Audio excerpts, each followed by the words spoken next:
Ser santos es el reflejo del amor. Dios es amor y ama siempre. Presentamos Santo Debo Ser. Recorramos juntos el camino a la santidad al que hemos sido llamados. Escúchanos y conoce más sobre la vida en el espíritu de santidad.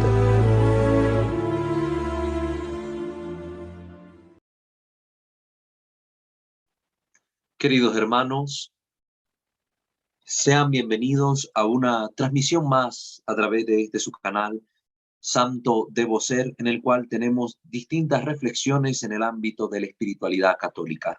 Les invitamos a suscribirse a este canal y activar la campana de notificaciones si aún no lo han hecho. De igual manera pueden conocer nuestros otros canales, Misterio de Fe, en el ámbito de la liturgia católica, y Creo, Señor, yo creo, en el ámbito de la doctrina. Pueden seguirnos en nuestra fanpage @WalterFajardo20 en Facebook y escucharnos a través de Spotify, Walter Fajardo. Les invitamos también a colaborar con esta comunidad formativa con su donativo económico, si ustedes así lo tienen a bien. Toda la información la encuentran siempre en la descripción de cada uno de los videos.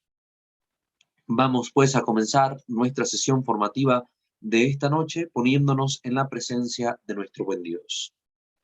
Ave María Purísima, sin el ave concepta, in nomine Patris et Filii et Spiritus Sancti. Amén. Señor Dios omnipotente, te bendecimos, te glorificamos, te alabamos, te damos gracias porque nos permites tener este momento de encuentro formativo, que todo lo que aquí se exponga podamos comprenderlo bajo la poderosa acción de tu Santo Espíritu, que Él con sus luces nos dé discernimiento e ilumine, Señor, cómo aplicar estos contenidos a nuestra vida cristiana. Que los ruegos de nuestra Madre y Señora, la siempre Virgen María, de su esposo San José, de los santos y de los ángeles, nos alcancen de ti las gracias que necesitamos para poder vivir auténticamente nuestra fe cristiana y glorificarte en todo lo que hacemos. Te lo pedimos a ti que vives y reinas por los siglos de los siglos. Amén. Pater noster, qui es in celis, sanctificetur nomen tuum, adveniat regnum tuum, fiat voluntas tua sicut in cielo et in terra.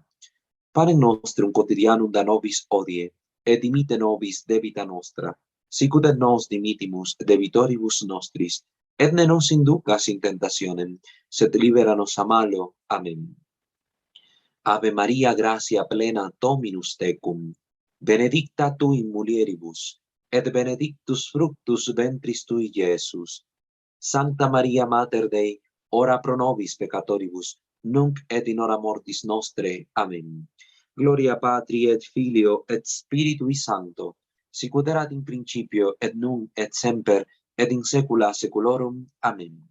Ave Maria Purissima, sin el ave concepta, in nomine Patris et Filii et Spiritus Sancti. Amén. Muy bien, queridos hermanos, pues la sesión pasada estuvimos entrando en el tema sobre aquellos que están siendo afligidos por el maligno, y de mano del padre Gabriele Amor en su obra Narraciones de un exorcista reflexionábamos cuáles son las causas que en este tiempo se presentan como las más inmediatas para ver un aumento en la presencia de disturbios maléficos en la vida de las personas. Y mostrábamos, junto con el contenido que nos compartía el padre, pues estas causas como algo muy preocupante, muy alarmante, y que están en relación directa con esta cultura materialista y hedonista de la época actual. Y pues dimos otras muchas razones que ustedes pueden profundizar y conocer mejor, pues viendo la sesión pasada si aún no lo han hecho. Hoy vamos a continuar discurriendo sobre esta obra, Narraciones de un exorcista, del padre Gabriel Amor, y vamos a centrarnos en responder la pregunta que dejamos pendiente la sesión pasada. ¿Cómo se puede caer en disturbios extraordinarios del demonio, prescindiendo de los disturbios ordinarios? Ya sabemos que los disturbios ordinarios son aquellos que son producidos en nuestra vida a causa de la tentación. Y ya los extraordinarios, que vamos a estudiar en detalle más adelante, son aquellos donde el demonio actúa con saña de una forma particular contra un individuo o en la vida de un individuo como tal. Entonces, ¿cómo se puede caer en esos disturbios? Se puede caer culpable o inculpablemente, nos dice el padre Gabriel. Culpable, yo tengo una participación activa en la razón de ser de aquel disturbio, o inculpablemente, yo soy un sujeto pasivo de una acción extraordinaria del demonio. Según pues cada caso, vamos a verlo, cuándo puede ser uno culpable y cuándo uno es inculpable. Podemos resumir los motivos en 4 causas. Hay 4 causas principales, según el criterio del padre Gabriel, por las cuales uno puede estar sufriendo estas acciones del maligno en su vida. El primero de todos, y que va a ser como una regla general de los otros 3, es por permisión divina. Permisión divina. Dios lo tiene que permitir. En segundo lugar, porque uno está siendo víctima de un maleficio. En tercer lugar, aquí solo los estoy enumerando, ya los vamos a ver punto a punto. En tercer lugar, por un grave estado de pecado y endurecimiento en él, a los que llamamos pecadores empedernidos. Y por último, por el contacto asiduo con lugares o personas maléficas.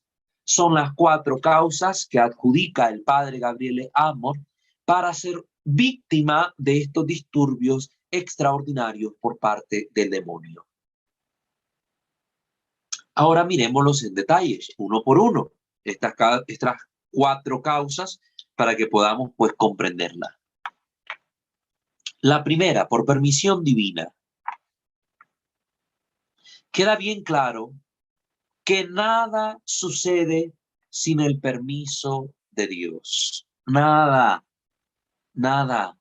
Todo tiene una razón de ser en el plan de Dios. Siempre cuando medito en esto, me acuerdo de aquella pequeña historia de una mujer que estaba viviendo necesidad, estaba en una crisis económica, incluso no tenía alimentos para subsistir y la entrevistaron por parte de la televisión para ver su caso. Y ella comentaba pues estas necesidades que tenía. Y entonces la mujer decía que ella confiaba en Dios, que a pesar de su dificultad o de su necesidad por la que estaba pasando, sabía que Dios iba a responder y que Dios le iba a ayudar.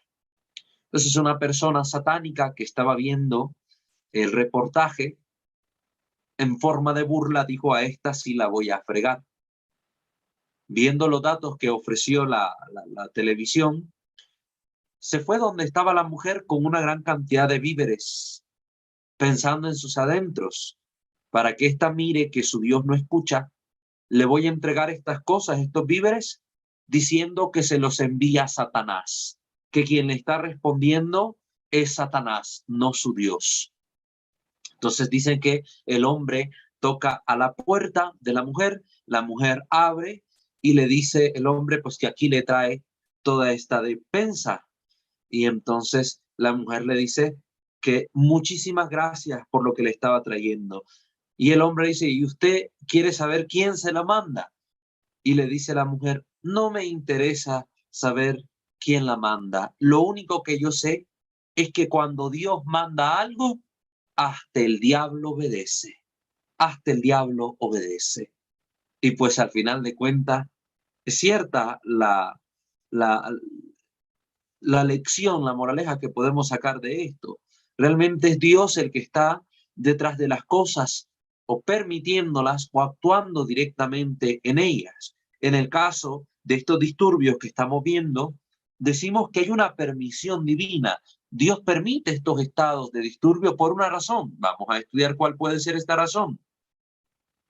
Tiene que quedarnos claro que Dios nunca va a querer el mal para nosotros. Pero a veces Dios lo permite cuando nosotros somos quienes lo queremos, pues nos hizo libres. Y también lo permite porque Él sabe sacar el bien, inclusive de las cosas malas que nos pasan. Entonces, si yo procuro mi propio mal, pues Dios lo permite porque me dio una libertad con la cual yo puedo ocasionarme este provecho o esta situación dañina. Y también, pues, lo permite estos males porque de esas situaciones, a veces tan dolorosas, tan difíciles de comprender, pues el Señor saca grandes bienes espirituales o familiares o en nuestra vida para nosotros que estamos sujetos a estas realidades. Recuerden lo que dice Romanos capítulo 8, 18. Todo cuanto acontece, acontece para bien de los que aman a Dios. Y si quieren profundizar esta idea de Romanos 8 y 18, lean lo que dice el Catecismo de la Iglesia, el Catecismo de la Iglesia Católica, en los numerales 312 y 313, para que puedan comprender mejor este puntito. También nosotros aquí en nuestro canal de Santo Debo Ser tenemos un video que se titula ¿Por qué Dios permite los males y la muerte? Usted ahí lo puede ver para comprender mejor este asunto. Los motivos que tiene Dios para permitir estas situaciones son cuestiones que a veces se nos hacen difíciles de comprender. Pues viendo ese videito usted podrá tener una mejor idea sobre el porqué de esas circunstancias o situaciones que Dios, como buen Padre amoroso, nos permite vivir.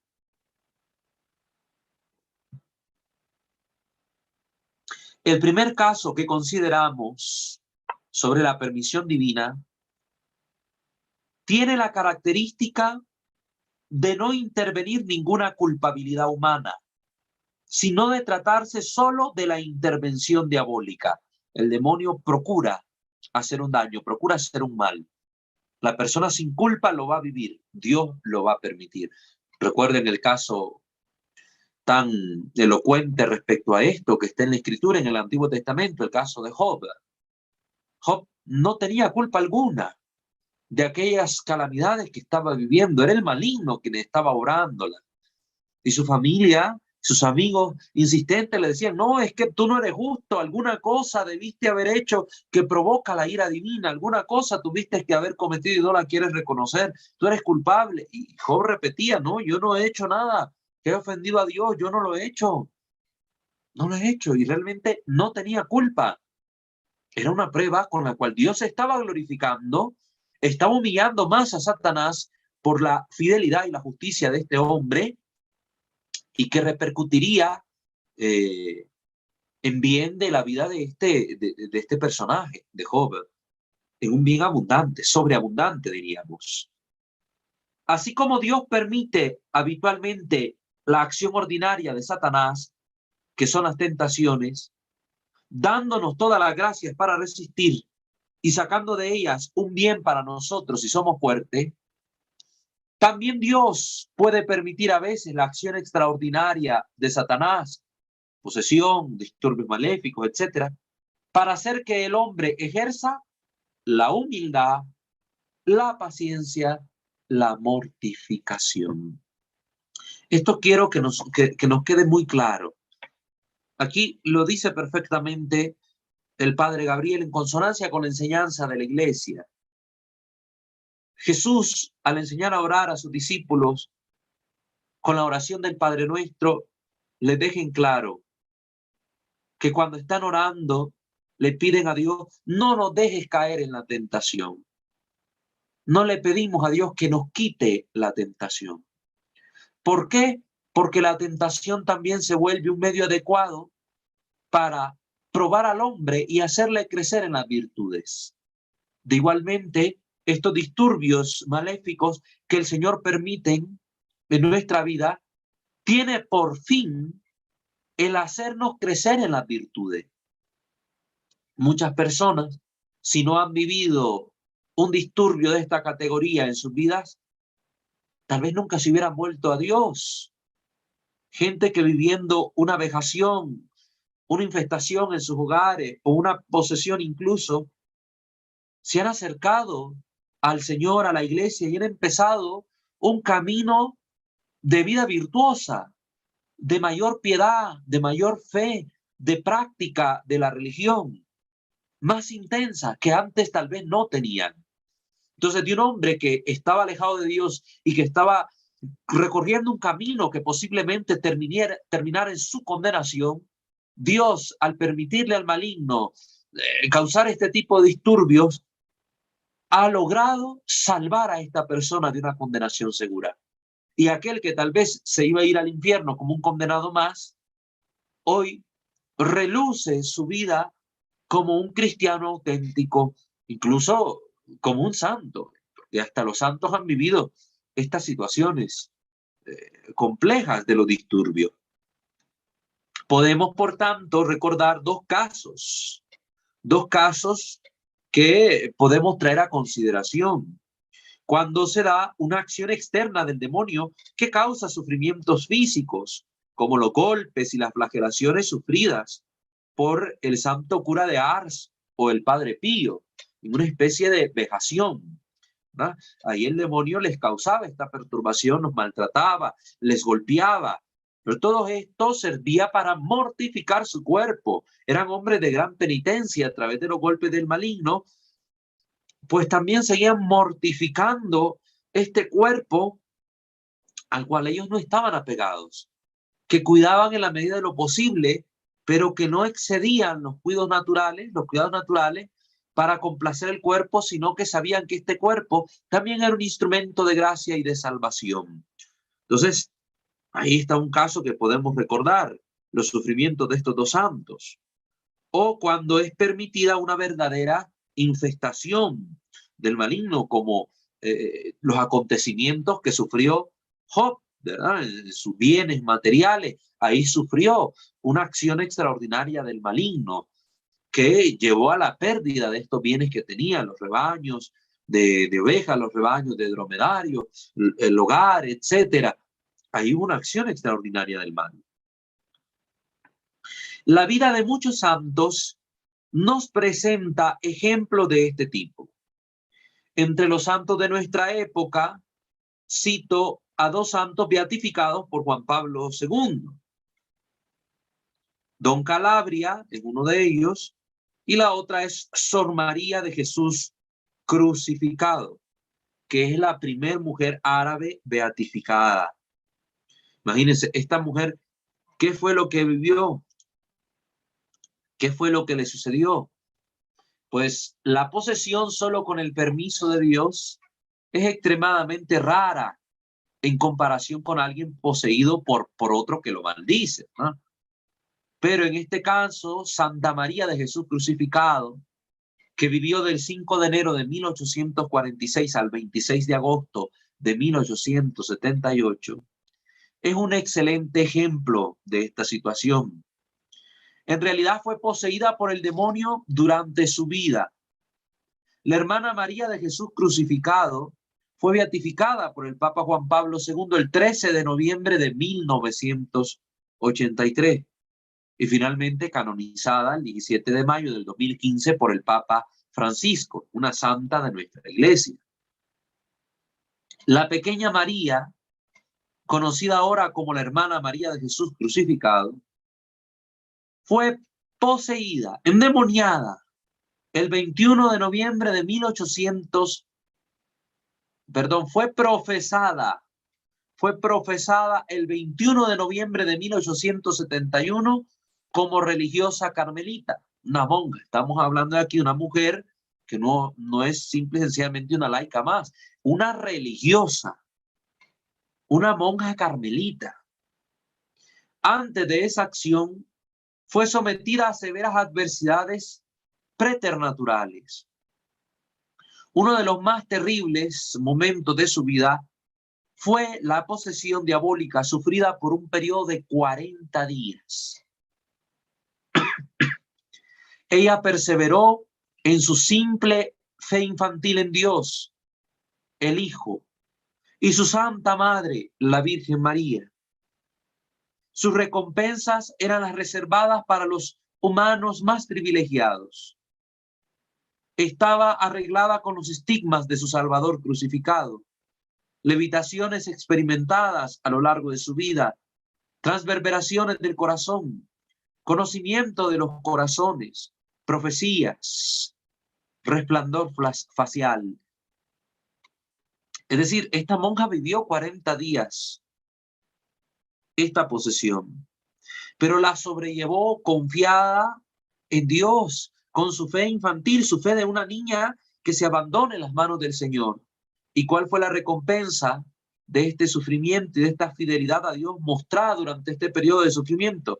Pues todas estas cosas que hemos mencionado, incluso los estigmas del Señor y las transverberaciones del corazón.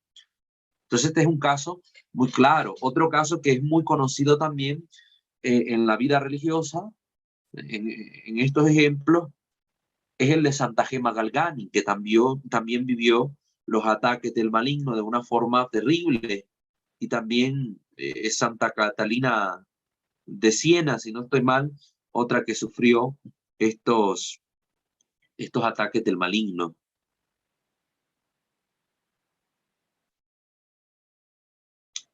En estos casos, sin que hubiera ninguna causa humana, ni culpa de las personas afectadas, ni maleficios hechos por otros, ha habido periodos de verdadera y propia posesión diabólica, en que, por ejemplo, estos beatos mencionados dijeron e hicieron cosas contrarias a su salud, sin tener ellos ninguna responsabilidad, porque era el demonio quien actuaba sirviéndose de los miembros de ellos, como el caso del evangelio de aquel hombre, de aquel joven que era lanzado al fuego y al agua por causa de una acción demoníaca.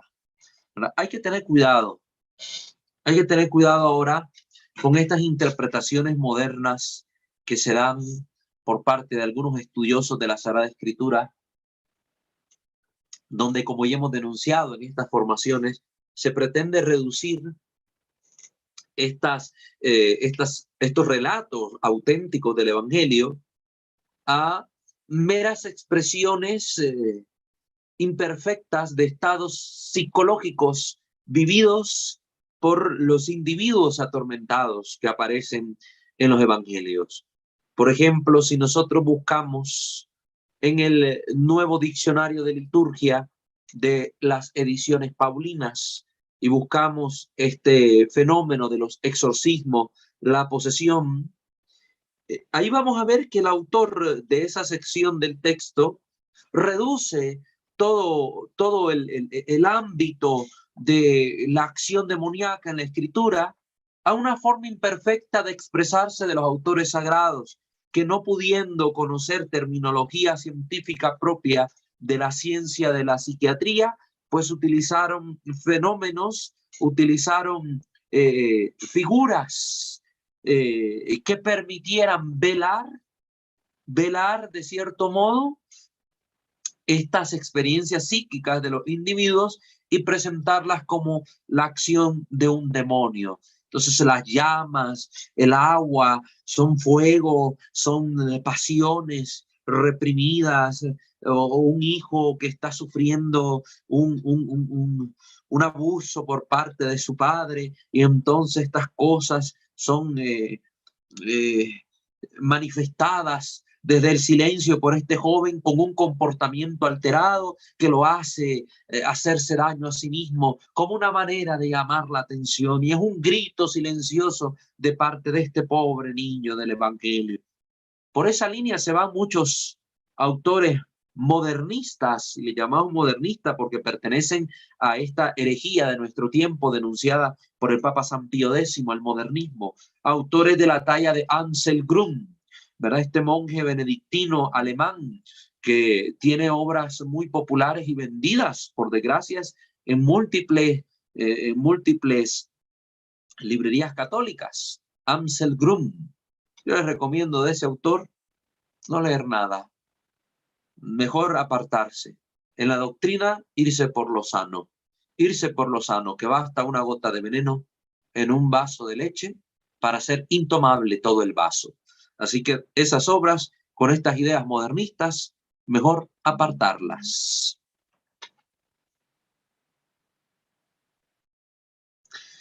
Segunda causa que estamos analizando. Ya dijimos, la primera es por permisión divina.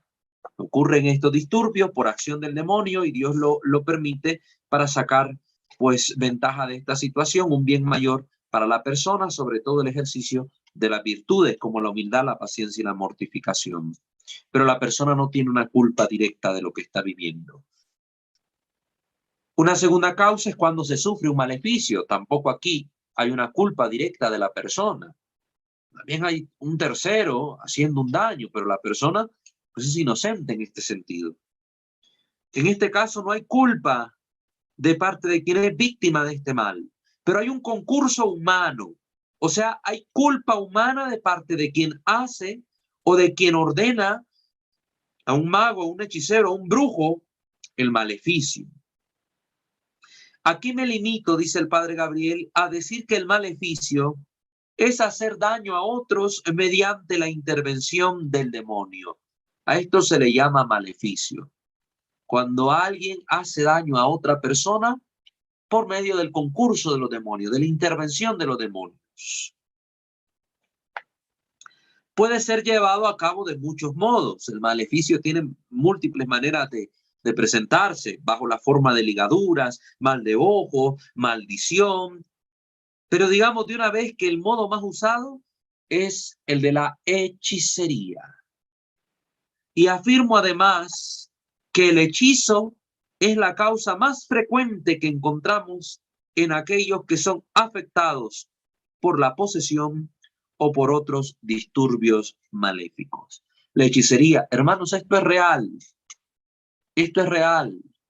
Hoy nos encontramos, desgraciadamente, con muchos sacerdotes o muchos grandes teólogos y estudiosos que niegan esta realidad, la del poder del maligno que actúa a través de estos sus secuaces. No, eso no existe, eso de brujería, todo es charlatanería, no, eso de hechizo, ¿qué anda usted creyendo en esas cosas, verdad? Creencia de gente tonta, dicen por ahí. No, esto existe, lo han comprobado los exorcistas en su ministerio, es una realidad palpable. Entonces no podemos nosotros simplemente decir, no, en estas cosas no voy a creer. No puedo entender, dice el padre Gabriel, cómo pueden justificarse aquellos eclesiásticos que dicen no creer en las hechicerías.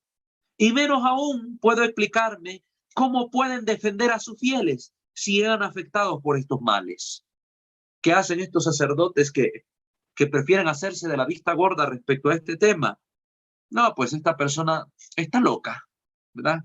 Se debe decir, es que mire, padre, estoy viviendo esta situación, me está pasando esto, sucede esto en mi casa, me siento así. No, está enferma. Vaya donde un loquero, vaya donde el psiquiatra, el psicólogo, a que lo atiendan, vaya a ver al médico. Si la persona hubiera querido ver al médico, se va desde el primer momento a ver al doctor, pero recurre a usted, sacerdote, porque usted es su padre, su pastor, su guía espiritual, en quien puede encontrar una luz desde la fe para comprender sus distintas situaciones. Es un pecado grave de omisión contra el pueblo santo de Dios, un pecado grave contra la caridad de estos hermanos, el omitir prestar la ayuda adecuada, suficiente y necesaria para que los fieles puedan salir de estos estados o comprenderlos mejor. Hoy el clero racionalista es el que niega estas cosas, clero del que ya hemos hablado en nuestra otra sección del canal, cuando tocamos el aspecto de la introducción a la demonología. Alguien se maravilla de que Dios pueda permitir estas cosas. Dios nos ha creado libres y nunca reniega de sus criaturas, ni siquiera de las más perversas. No les quite este don ni siquiera a ellos. Pues al final pedirá cuentas y dará a cada uno lo que se ha merecido. Ahí es donde brillará la justicia divina. Porque cada uno será juzgado en conformidad con sus obras. San Juan de la Cruz decía al final de la tarde, seremos juzgados por el amor. Si mi obra está en correspondencia con el amor, pues mi juicio será la misericordia de Dios. Pero al contrario, si mis obras han sido en correspondencia con las tinieblas, pues mi juicio será severo y recibiré por pago aquello que con mis obras fui sembrando como mala semilla en el mundo y que ahora me tocará cosechar.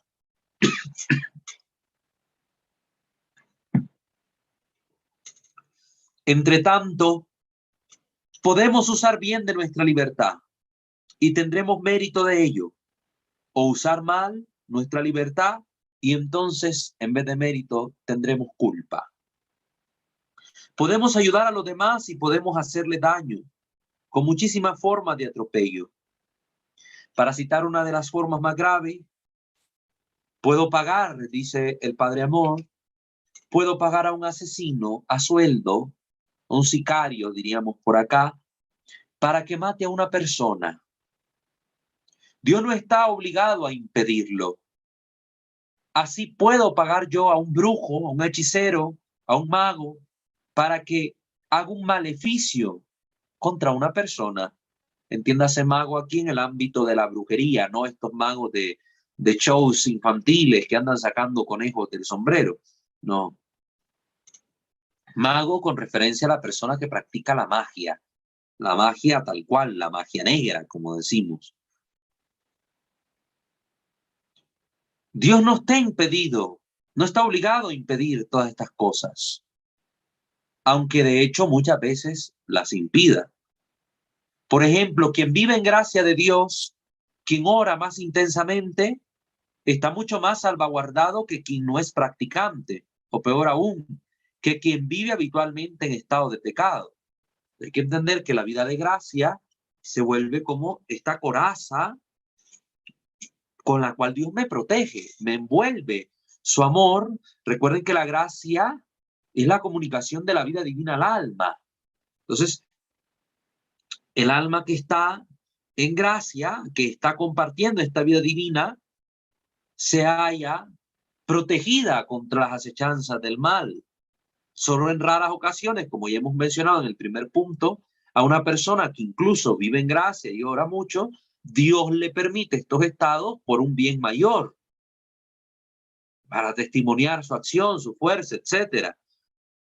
Pero por regla general, si yo quiero salvaguardar mi vida de estos disturbios maléficos, estoy llamado a la vida de gracia, la práctica continua de los sacramentos, especialmente de la confesión y la Eucaristía, la oración continua, de manera particular el Santo Rosario, la lectura de la palabra de Dios, su meditación y reflexión, la práctica de las obras de caridad.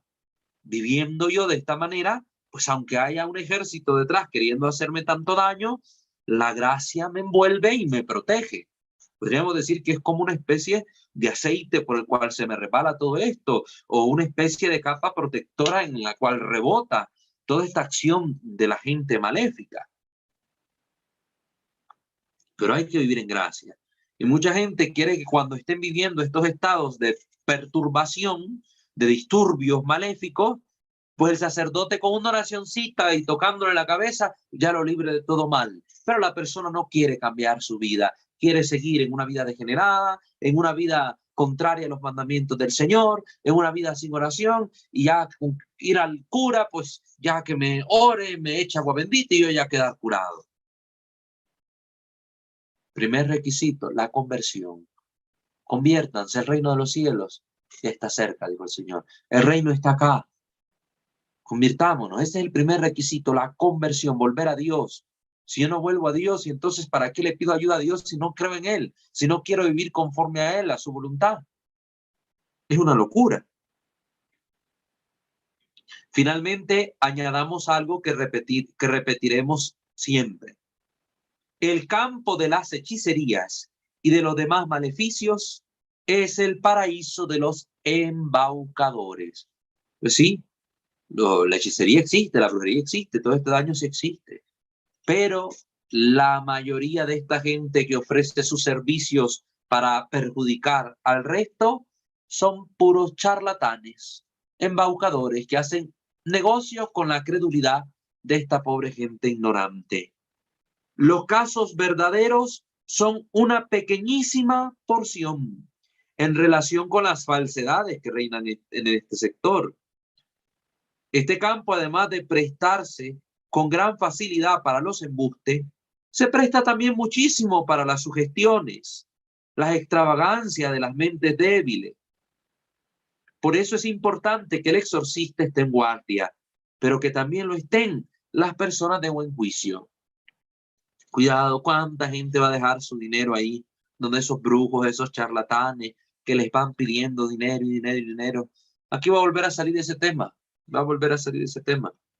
Ya lo vamos a ver. Entonces, hemos visto las dos causas en las cuales la persona no es culpable y sufre estos disturbios. Uno, por permisión divina. Dos, cuando soy víctima de un maleficio. Ahora miremos las dos últimas causas donde yo sí soy culpable porque hay una práctica de mi parte que, involucrando mi conciencia, mi libertad, mi voluntad, me ha llevado a exponerme a este campo de los disturbios maléficos. Y en estos tiempos, estas causas van en aumento, nos dice el padre Gabriel. Estas dos causas que vamos a mencionar en este momento.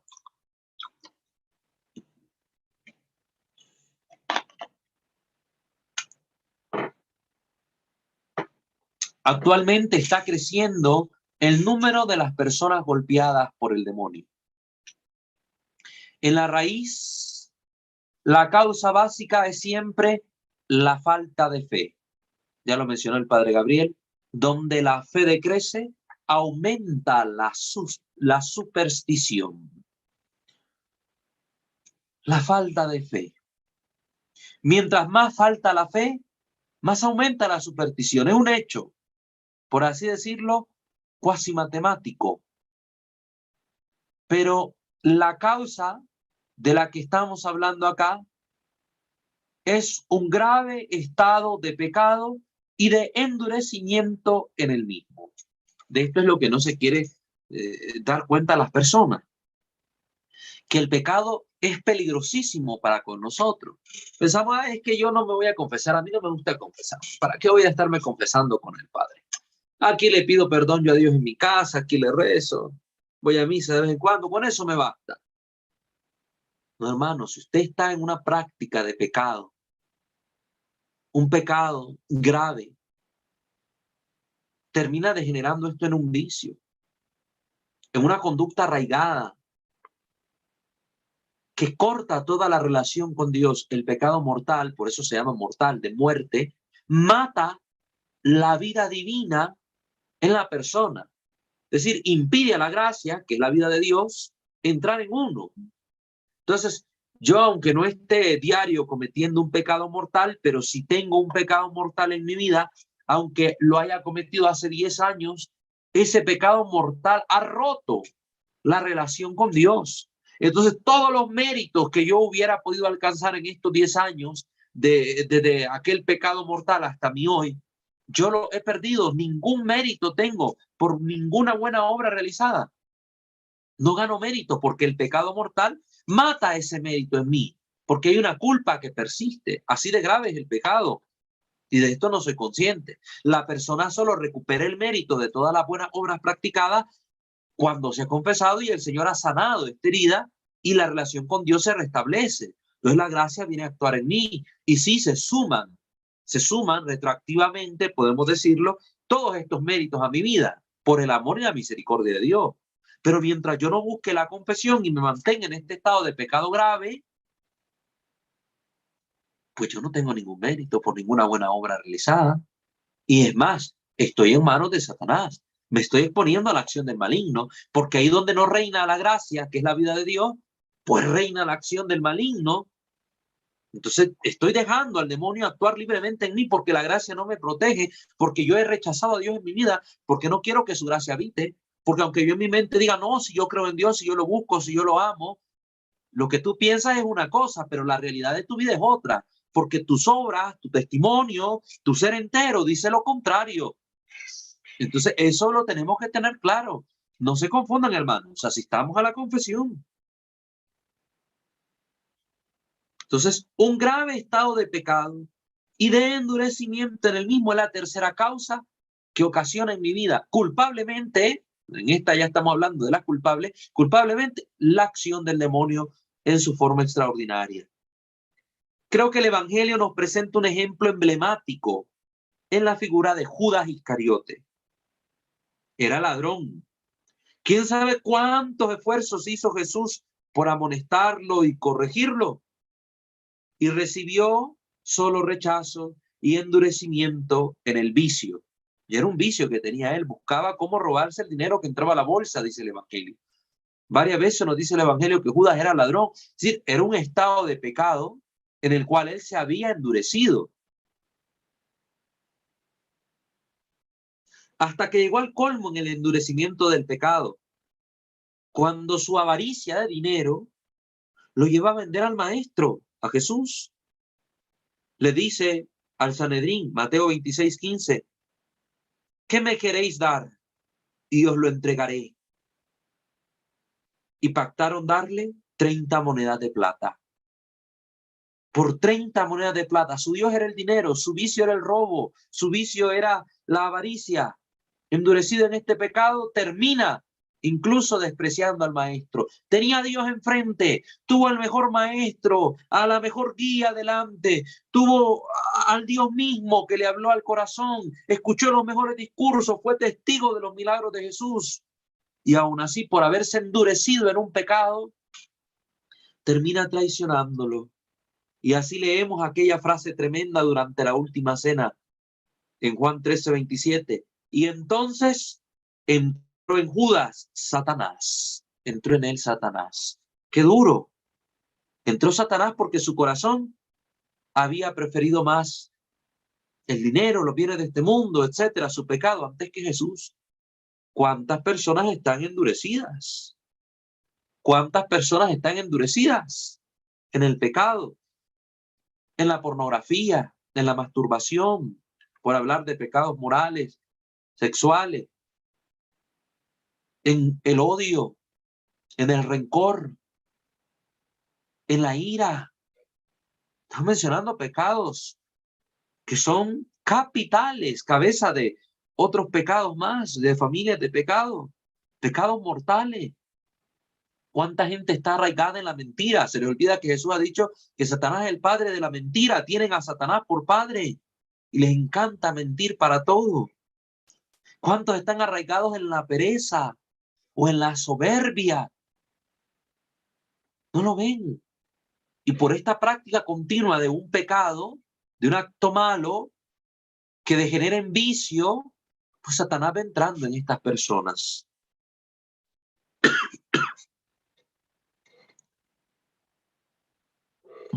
En el estado actual de desintegración de las familias, he tenido casos en que las personas afectadas vivían estados matrimoniales desordenados, con el agravante de otras culpas. Sí, están casados, viven en santo matrimonio, pero tienen al amante, a la amante por ahí, están viviendo en adulterio, encuentros sexuales casuales por aquí, por allá, con otra persona que tal vez no es su amante como tal, pero sí lleva a romper la fidelidad y la sacralidad del matrimonio. Se ha puesto de moda estos sextings y no sé cuántas otras cosas más, y chats sexuales en video entre parejas, o los swingers que cambian parejas, ¿verdad? Los matrimonios. Entonces ahora yo me acuesto con tu mujer y tú te acuestas con la mía, intercambiamos parejas. ¿Qué es esto? Esos estados de pecado que buscan el morbo y el placer por el placer, son situaciones que permiten la acción del demonio. Me han llegado mujeres, dice el padre Gabriel, que muchas veces habían cometido el delito del aborto, además de otra falta. Ya hemos mencionado lo diabólico del aborto. Es Satanás el que se complace con el asesinato de los niños inocentes en el vientre de su madre. ¿Y cuántas mujeres a veces hasta se ufanan? No, yo he abortado 2, 3, 4 veces y mírame aquí tranquilo. Y después viene el desastre en su vida. Después pierden la felicidad, la tranquilidad, la paz, empieza a manifestar el síndrome posaborto y empieza a haber un desequilibrio emocional en la vida de aquella mujer y no sé cuántas otras cosas más que les pueden pasar. Y ahí el maligno también encuentra cabida. Y hay mujeres que por la práctica de este asesinato, que es un pecado mortal, independientemente de la circunstancia en que se haya dado, cuando es este aborto procurado, la persona, la mujer, ha matado a su propio hijo. Y ya no es que no es madre, ¿no? Sigue siendo madre, pero ahora es madre de un niño muerto. Es una madre asesina. Pobre de estas mujeres, cuánto sufren. Entonces uno dice, es muy cruel en decir las cosas así, porque pobres mujeres, tal vez las violaron, tal vez les hicieron. Muy cruel expresarse así de estas mujeres, pero no es cruel asesinar al niño en su vientre. Entonces siempre estamos apuntando a que estas tienen más derechos que los niños, ¿no? Son personas los dos, mujeres y niños tienen derechos. Y tienen derecho a que se les respete su dignidad personal, su vida, independientemente de las circunstancias que pueden llevar a una mujer a querer abortar. Hay que ayudarla para que desista de esa situación. Pero muchas se exponen a esto y también el maligno hace mella en su vida. Y ya se ha visto mujeres que han quedado poseídas precisamente por haberse endurecido en este pecado del aborto, practicándolo repetidas veces en su vida. Entonces algunas, no, yo no he matado al niño en mi vientre. Pero de vez en cuando tiene relaciones sexuales, así, fornicariamente, porque ni está casada, vive tomando la pastilla del día siguiente, la PPMS, que no es una pastilla anticonceptiva, es una pastilla abortiva, porque antianidatoria, impide que el óvulo fecundado por el espermatozoide se anide en el vientre de la mujer, en la matriz, y no se desarrolla. Se viene, como decimos, se cae. Y entonces ahí se asesinó a una persona también. Se asesinó a este niño por nacer. Pero bueno, he tenido casos de personas que además de perversiones sexuales aberrantes, cometían faltas de violencia. Y he tenido varios casos de homosexuales que se drogaban y caían en otros problemas relacionados con la droga. Miren qué terrible, las pasiones. El fuego de las pasiones consume a las personas y las expone a Satanás. El demonio es astuto, sabe por dónde atacar, por la parte que uno es más frágil. La carne ciertamente es débil, hermanos, pero recuerden que el texto completo dice, la carne es débil, pero el espíritu es fuerte. No podemos excusarnos con esa primera parte del versículo. Ay, es que yo soy muy débil y por eso caigo. No, no, no, no. Sí soy débil, pero reconozco que en Cristo está mi fuerza. El Espíritu es fuerte. Decir que la gracia de Dios me fortalece, la acción del Espíritu me fortalece para yo no ser víctima de las debilidades de mi propia naturaleza.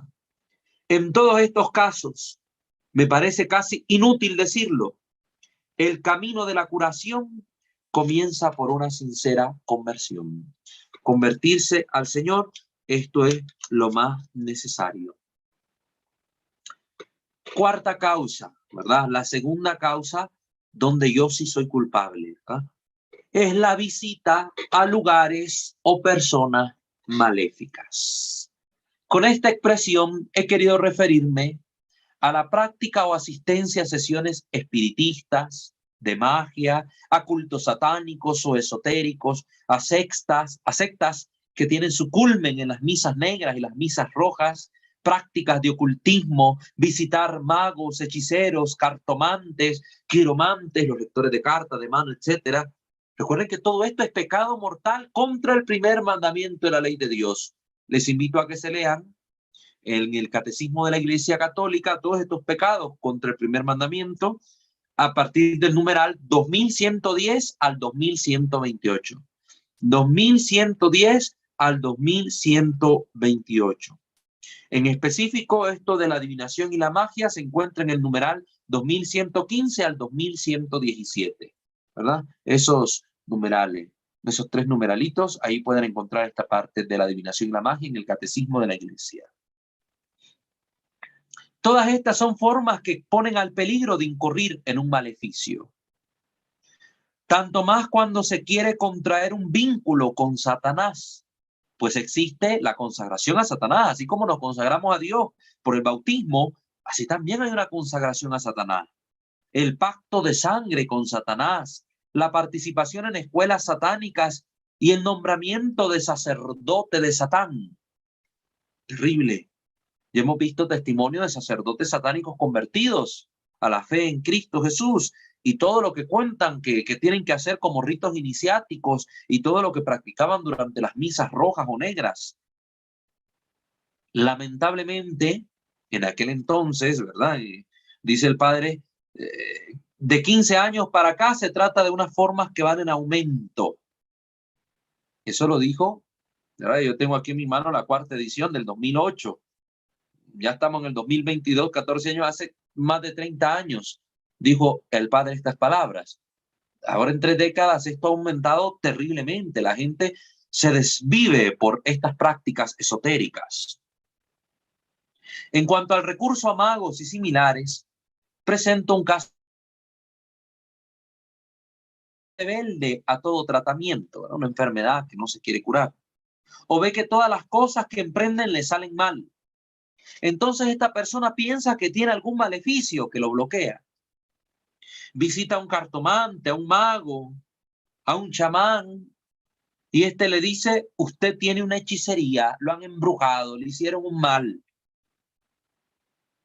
Hasta aquí el gasto va a ser poco y el daño tal vez ni siquiera existe, no es real, espiritualmente hablando. Los males se deben a otras circunstancias naturales, etc. Pero a menudo, pues el charlatán va a decirle, si quiere que se la quite, vale tanto, una X cantidad. En los muchos casos que he conocido, la cifra máxima ha sido incluso de $35,000 aproximadamente. Imagínense usted lo que una persona llega a pagar a un embustero para que le quite un mal inexistente. Si la propuesta es aceptada, el mago, el cartomante, el chamán que le viene a hacer la limpia, pide alguna cosa de uso personal, una foto, una prenda íntima, un mechón de cabello, un pelo, un fragmento de uña, etc. En ese momento, ahí el mal sí está hecho. ¿Qué hace el brujo con esos objetos pedidos? Está claro, hace magia negra. Y ahí sí, usted se expuso directamente a que un mal que antes no existía o existía debido a causas naturales, ahora se convirtiera en un mal maléfico, como le llama el padre. Es decir, un mal cuyo origen está en la acción preternatural de los demonios. Aquí debo hacer otra aclaración, dice el padre Gabriel. Muchos no nos creen porque saben que ciertas damitas siempre están en la iglesia o porque ven el estudio de los magos tapizados de crucifijos, de estampas de la Virgen, de santicos, de retratos del Padre Pío. Ahí es donde la gente se confunde, la gente sin información. Ay, es que ¿cómo va a ser algo malo si me hizo una limpia con un huevo, con unas ramas medicinales ahí, con unas hierbas naturales, y en su casa tenía ahí la Virgen, y que San José, y que la cruz, y que no sé cuánto? No, hermano, no se puede mezclar la luz con la tiniebla, a Dios con el demonio. El demonio se disfraza de ángel de luz, toma apariencia de algo bueno para engañar a los incautos, a los tontos, a los ignorantes. Ojo con esto, la santería ocupan los santos católicos para representar a sus orillas, a sus santos, a sus espíritus maléficos. Y así confunden a muchas almas. En las sectas satánicas hay santos que ni ha canonizado la iglesia, los han inventado ellos. Entonces, cuidado. Tienen ahí las grandes imágenes de la Virgen y al lado la imagen de la Santa Muerte, entre comillas. Y la gente va crédula. Yo solo hago magia blanca, dicen. Si me pidieran magia negra, me negaría. En el uso corriente, por magia blanca se entiende el quitar los hechizos. La magia negra es producirlo. Pero en realidad, como no se cansa de repetir el padre Cándido, no existe magia blanca y magia negra. Solo existe la magia negra. Porque toda forma de magia es recurrir al demonio. De este modo, el afectado Si antes tenía un pequeño disturbio maléfico, pero tal vez no tenía nada de ese tipo, vuelve a casa con un verdadero y propio maleficio. Con toda frecuencia los exorcistas tenemos que forzar.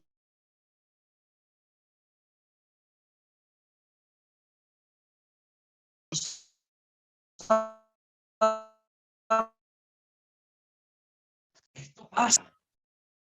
Esto pasa, queridos hermanos. A veces la persona llevaba un mal menor, pero recurre buscando una solución a estos brujos, a estos magos, a estos hechiceros, y empiezan los problemas mayores, que después le llevan más trabajo al exorcista a poder retirar. Y agrego que muchas veces, hoy como en el pasado, la posesión diabólica puede confundirse con enfermedades psíquicas. Tengo en gran estima a los psiquiatras que tienen la competencia profesional y el sentido de los límites de su ciencia y saben honestamente reconocer cuando un paciente presenta sintomatología que no encaja dentro del cuadro de las enfermedades científicamente reconocidas. El profesor Simón Moravito, psiquiatra de Bérgamo, afirma tener las pruebas que muchos individuos considerados enfermos psíquicos estaban en realidad poseídos por Satanás y logró curarlos con la ayuda de algunos exorcistas. Conozco otros casos análogos, pero deseo detenerme solamente en uno particular, dice el padre. El 24 de abril de 1988, Juan Pablo II beatificó al carmelita español, al padre Francisco Palau. Es una figura muy interesante para nuestro caso, porque en los últimos años de su vida se dedicó a los endemoniados. Había conseguido un hospicio en donde acogía a los afectados por enfermedades mentales. Los exorcizaba a todos. Los que eran endemoniados se curaban y los que eran enfermos quedaban como estaban. Lógicamente esto con las medidas adecuadas. No venía, a todos les decía, tenés al diablo y te voy a exorcizar. No, lo hacía con la prudencia y la sabiduría de un experto, donde oraba por todos, como hace el padre Gabriel. O hacía el padre Gabriel, llegaba a la gente y él oraba por todos, sin decirles que les estaba haciendo un exorcismo. Oraba dándoles una bendición. Y en su mente hacía exorcismos, oraciones de exorcismo. Y entonces, si había realmente una acción demoníaca, se manifestaba. Si no había nada demoníaco, pues con normalidad la gente se iba contenta de haber recibido la bendición. Pues aquí este sacerdote los exorcizaba a todos igual. El que estaba enfermo de un disturbio espiritual se curaba. El que tenía una causa psíquica, pues se mantenía ahí se mantenía ahí en el hospicio. Fue muy atacado el padre Palau por el clero, naturalmente. Entonces fue a Roma 2 veces, en 1886, para hablar de estos asuntos con el Papa Pío IX, y en 1870, para obtener que el Concilio Vaticano I restableciera en la Iglesia el exorcistado como ministerio permanente. Sabemos que este concilio, el Vaticano I, fue interrumpido, la situación que se vivía en ese momento, pero la necesidad de restaurar este servicio pastoral sigue siendo urgente. Muy bien, ya de esto de las enfermedades psíquicas, diferenciarla de estados de posesión, ya hablamos un poco a profundidad en nuestra sección anterior. Es un hecho el que siga existiendo la dificultad para distinguir entre un endemoniado y un enfermo psíquico. Pero un exorcista experto es capaz de captarlo más que un psiquiatra, porque el exorcista tiene presente las diversas posibilidades y sabe percibir los elementos distintivos. El psiquiatra, la mayoría de las veces, no cree en la posesión diabólica y por lo mismo ni siquiera tiene en cuenta tal posibilidad. Hace años el padre Cándido estaba exorcizando a un joven que, según el psiquiatra que lo había tratado, padecía epilepsia. Invitado a asistir a un exorcismo, el médico aceptó. Cuando el padre Cándido puso la mano sobre la cabeza del joven, Este cayó en tierra, presa de convulsiones. ¿Ya vio, padre? Evidentemente se trata de epilepsia, se apresuró a decir el médico. El padre Cándido se inclinó y nuevamente puso la mano sobre la cabeza del joven. Este se levantó de inmediato y permaneció de pie, recto e inmóvil. Y le preguntó el padre Cándido, ¿hacen esto los epilépticos? No, nunca, repuso el psiquiatra, evidentemente perplejo ante aquel comportamiento. No hace falta decir que los exorcismos continuaron hasta la curación del joven, quien por años había sido atragantado de medicinas y tratamientos que solamente le habían hecho daño. Y precisamente aquí tocamos un punto delicado. En los casos difíciles, el diagnóstico requiere un estudio interdisciplinar, es decir, donde participan, confluyen distintas ciencias, distintas experiencias que permiten determinar mejor las causas de aquello que se está viendo. Porque siempre los que pagan los errores son los enfermos, y ellos mismos, en no pocos casos, han sido arruinados con tratamientos médicos errados. Aprecio mucho, dice el padre Gabriel, a los científicos que, aunque no creyentes, reconocen los límites de su ciencia. El profesor Emilio Servadio, psiquiatra, psicoanalista y parapsicólogo de fama internacional, ofreció unas interesantes declaraciones en Radio Vaticana el 2 de febrero de 1975. Dijo, la ciencia debe detenerse frente a aquello que sus instrumentos no pueden comprobar y explicar. No se pueden indicar exactamente esos límites. No se trata de fenómenos físicos, pero creo que todo científico consciente sabe que sus instrumentos llegan hasta un cierto límite y no pueden avanzar más. Respecto a la posesión demoníaca, solamente puedo hablar en primera persona, no en nombre de la ciencia, dijo este doctor. Me parece que en ciertos casos la malignidad, la destructividad de los fenómenos tiene un aspecto tan especial que en verdad no se puede ya confundir este tipo de fenómenos con los que el científico, por ejemplo, el parapsicólogo o el psiquiatra, pueden comprobar en los casos de tipo poltergeist u otros. Estos fenómenos que vamos a ver, donde hay movimientos de objetos, etc. Para valerme de un objeto, para valerme de un ejemplo, sería como comparar a un niño malo con un sádico criminal. Existe una diferencia que no se puede medir con el metro, pero que se percibe claramente. En estos casos creo que un hombre de ciencia debe admitir la presencia de fuerzas que ya no son gobernables por la ciencia y que la ciencia como tal no está llamada a definir.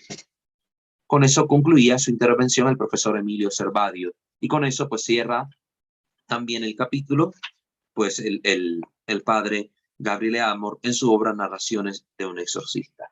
Como bien pudimos notar, existen pues estas 4 causas por las cuales uno puede sufrir perturbación de parte del maligno, 2 causas donde yo no soy culpable, cuando por permisión divina Dios deja que estos acontecimientos sucedan, o como cuando estoy siendo víctima de un maleficio.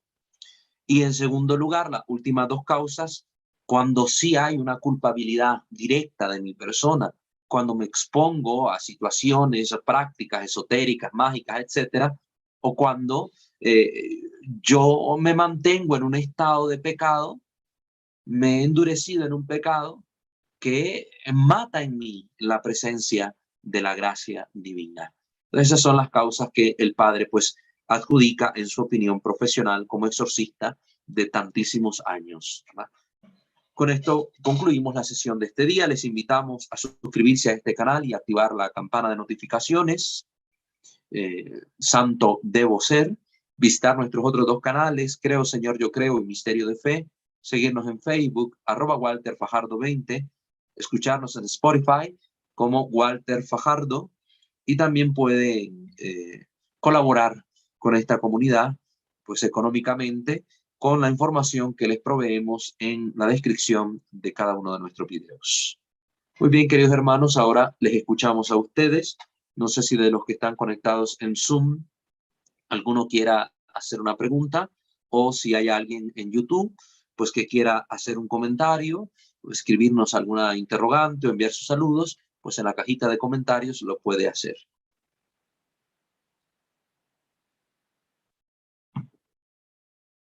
Osvaldo, no sé si tenemos algún comentario ahí en YouTube. Sí, tenemos de parte de Andrea Garro. Manda saludos a los compañeros y hermanos en Cristo desde Costa Rica. Y también Dios nos conceda la humildad y la sencillez de la obediencia a la sana doctrina que nos guía seguros por este valle de lágrimas. Gracias a padres como usted, Padre Walter, por su amor por instruirnos. Demos gracias a Dios, hermana Andrea. Muchísimas gracias al Señor, pues que nos permite conocer estas cosas, estudiarlas y preocuparnos por hacerlas conocer de los demás. No se trata de adquirir ciencia para ser enanos cabezones, ¿verdad? De gran conocimiento y que todo mundo venga a mí para saber. No, no, no. Se trata de compartir el conocimiento adquirido para que el otro conozca, ame, viva, defienda su fe y sobre todo en esta materia espiritual, pues saberse cuidar y proteger contra las acciones del maligno. Pues que el Señor la bendiga a usted también, hermana Andrea. Muchas gracias. Hasta Costa Rica. No sé si hay alguien más.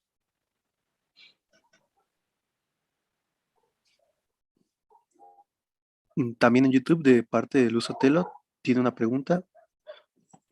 Dice, buenas noches, padre.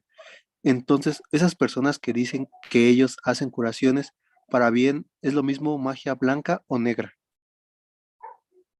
Pues como aquí bien lo ha aclarado el padre Gabriel, todo este tipo de acciones son llevadas a cabo por personas que tienen una relación directa o indirecta con los demonios. Porque al final quienes concurren para realizar estas acciones son los demonios. ¿Cuál es el fin? Embaucar a la gente. A ver, esta persona dice que ella no hace ningún rito satánico, que ella nunca ha invocado al diablo, pero hace estas curaciones mágicas, ¿verdad? Tú vente, yo te impongo las manos, te hago una limpia, te hago esto otro, y vas a ver que te vas a mejorar. Y la persona, entre comillas, sufre una mejoría notable. ¿Esto estará bien? No. Porque ¿qué es lo que está ganando el demonio con esto? Disfrazado bajo una apariencia de acto bueno, el demonio está haciendo creer a esta persona que concurrir donde brujos, donde magos, donde chamanes, está bien. Que una forma de obtener la salud en paralelo respecto a Dios es la magia. Entonces Dios se hace sordo a mi voz. Bueno, Dios no me quiere escuchar, Dios no me quiere curar, pero voy donde fulana, que no le tengo que estar pidiendo todos los días con un rosario durante un año. No, simple y sencillamente le pago un tanto y ya me resuelve las cosas. Son salidas fáciles y engañosas porque al final de cuenta, estas personas que son curadas, entre comillas, al pasar del tiempo, empiezan a sufrir disturbios espirituales de diversa naturaleza, distinta del disturbio original. Y entonces la persona no halla la relación entre lo primero que vivió y de lo cual el brujo le curó y lo que ahora está viviendo. No encuentra el nexo, pero el demonio sí tiene el nexo siempre porque es el mismo el que está actuando. Y valiéndose de esta actitud de la persona, esta actitud un poco crédula, pues vino y ahora actúa a sus anchas y está haciéndole daño en la vida de esta persona. Pero como aquí lo ha dicho bien el padre Gabriel y que lo repetía el padre Cándido, no hay magia blanca. Todo es siempre magia negra. Como decía otro autor, el que sabe quitar hechizos es porque lo sabe poner. Entonces, hermanos, no se confundan. Si Dios ha prohibido la brujería, la magia, sea como algo, un arte supuestamente sanadora, un arte adivinatoria, un arte de la que sea, si Dios ha prohibido toda forma de magia, el yo realizarla, lo estoy haciendo adrede, sabiendo que cometo un pecado de desobediencia contra Dios. Y no puedo hacer un bien real sobre alguien si yo no estoy en comunión con la fuente de todo bien, que es Dios. Entiéndanlo esto. Entonces no podemos buscar un bien real y una felicidad verdadera al margen de la voluntad divina. Porque es Dios la fuente del bien y es Dios la fuente de la felicidad. Sean pacientes, y a veces nos toca vivir estos males Dios nos los permite por una razón y nos da los medios necesarios y suficientes en la iglesia para poder encontrar la solución a ellos. A veces me toca vivir por grandes periodos, algunas pruebas, porque a través de ese periodo de tiempo Dios me está sanando, me está ayudando, me está liberando.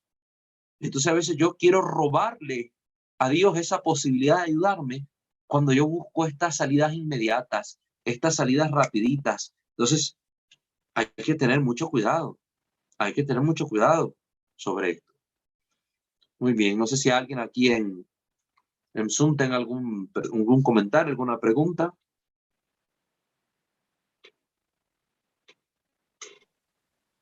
Yo, padre, Rosabelia de México. Hermana Rosebelia, le escuchamos. Bueno, es que estaba pensando cuando nos estaba dando la prédica de lo que permite y nos estaba, lo que permite Dios, pues de todo eso que en un principio tal vez no lo vemos, no lo descubrimos porque nos cuesta trabajo eh, creerlo, pensarlo, descubrirlo. Entonces, me acuerdo cuando leí por primera vez lo de las plagas en Egipto, en cómo manda la primera plaga y la segunda plaga y luego el faraón está por pues ya condescender a que se vayan, pero nuevamente endurece el corazón de, del faraón y yo así leyéndolo, yo decía, ¿y por qué Dios hace eso? Así, no sé, estaba chica, estaba, no sé, como de unos 16 años lo estábamos viendo en el grupo juvenil. ¿Y por qué hace eso? ¿Y por qué volvió a endurecerlo? ¿Y cómo es posible? Y finalmente cuando uno ve el desenlace, el por qué y uno descubre, se, se da uno cuenta como Dios es quien provee todo y siempre tiene una finalidad buena para nosotros.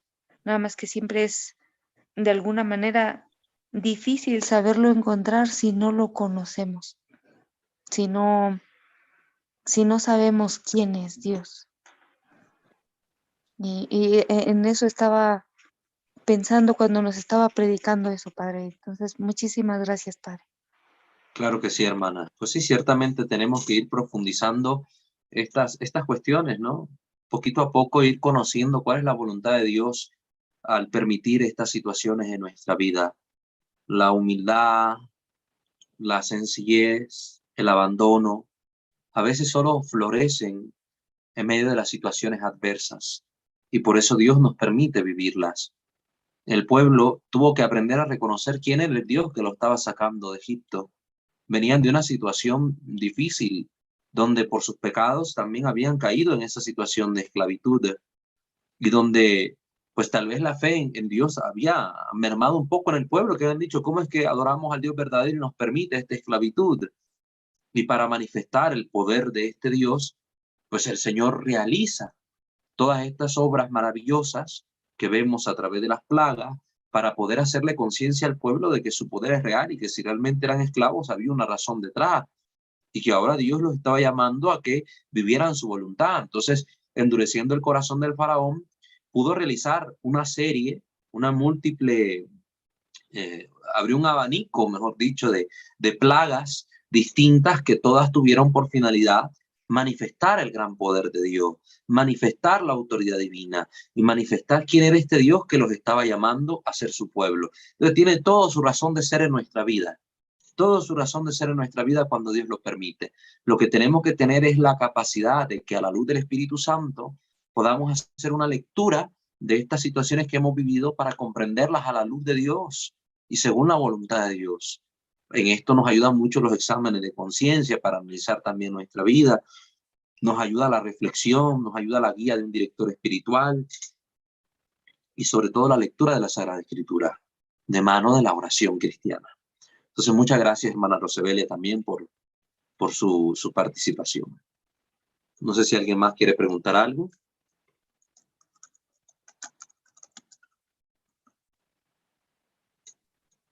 YouTube, Noemi segundo le envía saludos. ¿Quién? Disculpe. Noemi segundo. Noemí, que Dios me le bendiga también, hermana.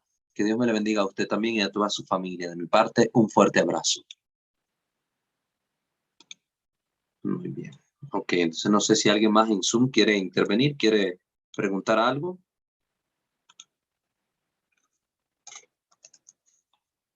Bueno, muy bien. Parece que no tenemos más interrogantes, entonces vamos a finalizar nuestra sesión de hoy. Pongámonos en la presencia del Señor. Ave María Purísima, sin el ave concepta. In nomine Patris et Filii et Spiritus Sancti. Amén. Señor Dios omnipotente, te bendecimos, alabamos, glorificamos y damos gracias por habernos permitido concluir esta sesión formativa. Nos ponemos en tus manos para que se realice en nosotros todo conforme a tu voluntad. Ayúdanos a que estemos siempre abiertos a tus designios y a comprenderlos amorosamente, sabiendo que tú eres un Padre que cuida siempre de todos sus hijos, especialmente de los más pequeños y necesitados, y que todo cuanto aquí se ha hecho te glorifique a ti, Señor, que reinas por los siglos de los siglos. Amén.